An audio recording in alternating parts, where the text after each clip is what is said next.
இந்த வீடியோ வந்து நீங்கள் பார்க்குறீங்கன்னா கண்டிப்பாக உங்களுக்கு 30 வயசுக்கு மேலே இருக்கும் நான் நம்புகிறேன் நான். ஏன்னா இந்த 30 வயசுக்கு மேலே தான் நம்ம எதிர்காலத்தையே ஒரு புரட்டி போடுற விஷயம்லாம் நம்ம வாழ்க்கையில் நடக்குது. ஏன்னா என்னோடய லைஃப்பில் நடந்ததை நான் உங்களோட ஷேர் பண்ணிக்க போகிறேன் நான். உங்களுக்கு யூஸ்ஃபுல்லாக இருந்தால் இந்த வீடியோவை கண்டினியூ பண்ணுங்கள்.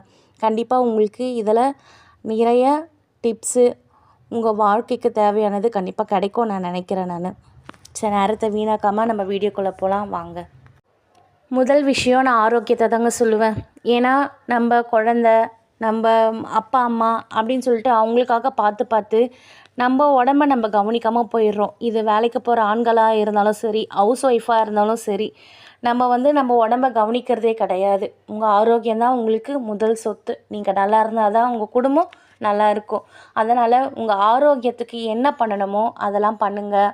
நம்ம கோடி கோடியாக சம்பாரித்தாலும் ஆரோக்கியம் இல்லைன்னா நம்மளால் ஒன்றுமே பண்ண முடியாது. நோயற்ற வாழ்வே குறைவற்ற செல்வம்னு சொல்லுவாங்க. ஆனால் அது உண்மைதாங்க. ஆரோக்கியமான உடம்பு இல்லைன்னா நம்ம சம்பாரித்தும் எந்த பிரயோஜனமும் இல்லைங்க. அதனால் உங்கள் ஆரோக்கியத்தை பார்த்துக்குங்க. இரண்டாவது விஷயம்,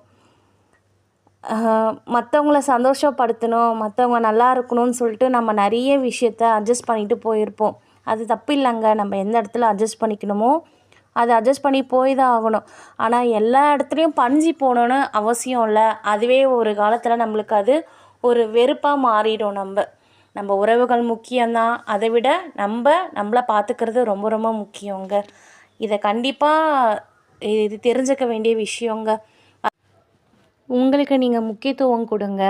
மற்றவங்க உங்கள் கூட இருப்பாங்க, ஆனால் கடைசி வரைக்கும் இருக்க மாட்டாங்க. நீங்கள் தான் உங்கள் கூட இருப்பீங்க. உங்கள் மனசுக்கு எது நல்லதுன்னு படுதோ அதை செய்யுங்க. கண்டிப்பாக உங்களுக்கு நல்லதே நடக்கும். மூணாவது விஷயம் ரொம்ப ரொம்ப முக்கியங்க. இல்லைன்னு சொல்ல பழகிக்கங்க. யாராவது நம்மக்கிட்ட வந்து ஹெல்ப் கேட்டால் உங்களால் முடிஞ்சால் செய்யுங்க. ஆனால் முடியாத விஷயத்த ரொம்ப கட்டாயப்படுத்தி கஷ்டப்படுத்தி அவங்க வந்து நம்மக்கிட்ட கேட்டுட்டாங்களே நம்ம இல்லைன்னு சொல்லக்கூடாது. அந்த ஒரு விஷயத்துக்காக செய்யவே செய்யாதீங்க. இந்த தப்பு நான் நிறைய இடத்துல செஞ்சுருக்கேன். அது எனக்கு நிறைய மன உளைச்சலை கொடுத்துருக்கு. ஆனால் நீங்கள் அப்படி பண்ணாதீங்க. நோ சொல்ல கற்றுக்கங்க. அது இருக்கிறதுலே ரொம்ப பெரிய விஷயங்க, நல்ல விஷயம். அது ஆரம்பத்தில் கொஞ்சம் கஷ்டமாக தான் இருக்கும். ஆனால் உங்களால் முடிஞ்ச விஷயத்த செய்யுங்க. முடியாத விஷயத்துக்கு கண்டிப்பாக நீங்கள் நோ சொல்ல கற்றுக்கங்க. நாலாவது விஷயம், தவறுகளை திருத்திக்குங்க. தவறு செய்வது மனுஷனோட இயல்பு தாங்க.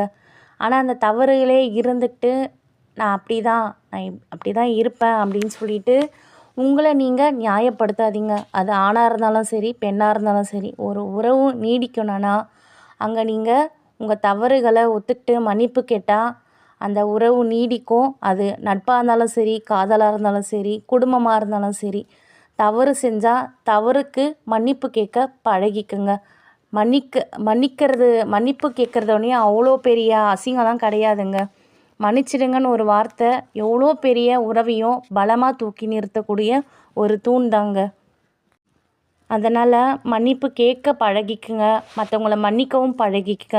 இது ரொம்ப நல்ல விஷயங்க. அஞ்சாவது விஷயம், எல்லா விஷயத்துக்கும் நன்றியுடன் இருங்க. உங்கள்கிட்ட இருக்கிற எல்லா விஷயத்துக்கும் நன்றியுடன் இருங்க. மற்றவங்களோட ஒப்பிட்டு வாழாதீங்க. நம்மளுக்கு கிடைச்சதை நினச்சி சந்தோஷப்படுங்க. இல்லாததை நினச்சி கவலைப்படாதீங்க. இது கூட இல்லாமல் எவ்வளோ பேர் இருக்காங்க. அவங்கள பார்த்து நம்ம வாழ்க்கையை எவ்வளோ முன்னேற்றணும் தான் பார்க்கணும்.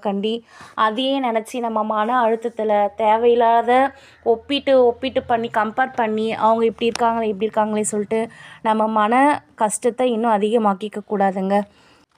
நாட்கள் ரொம்ப வேகமாக ஓடிக்கொண்டே இருக்குங்க. நம்மளுக்கே தெரியல. இப்போ தான் ஸ்டார்ட் ஆன மாதிரி இருக்கும் நாள். பார்த்தா வீக்கெண்டில் வந்து நிற்போம். அப்படி தாங்க போயிட்டுருக்கு. அதனால் நீங்கள் ஒவ்வொரு நாளும் எடுக்கிற ஒரு முடிவும் உங்கள் ஆரோக்கியத்துக்கும் உங்கள் குடும்ப பொருளாதாரத்துக்கும் மற்றும் உங்கள் மன அமைதிக்குமானதாக இருக்கணும். இன்றைக்கி கேட்ட இந்த விஷயங்களில் உங்களுக்கு தேவையான ஏதாவது ஒன்றை உங்கள் வாழ்க்கையில் நடைமுறைக்கு கொண்டு வாங்க. சிறிய மாற்றங்கள் கூட காலப்போக்கில் பெரிய வெற்றிக்கான ஒரு அடித்தளமாக இருக்குங்க. இந்த வீடியோ உங்களுக்கு நிச்சயமாக யூஸ்ஃபுல்லாக இருக்கும்னு நினைக்கிறேன். ஒரு லைக் பண்ணுங்கள். உங்களுக்கு பிடிச்சிருந்தா உங்கள் ஃப்ரெண்ட்ஸுக்கு ஷேர் பண்ணுங்கள். சப்ஸ்கிரைப் பண்ணுங்கள். நன்றி.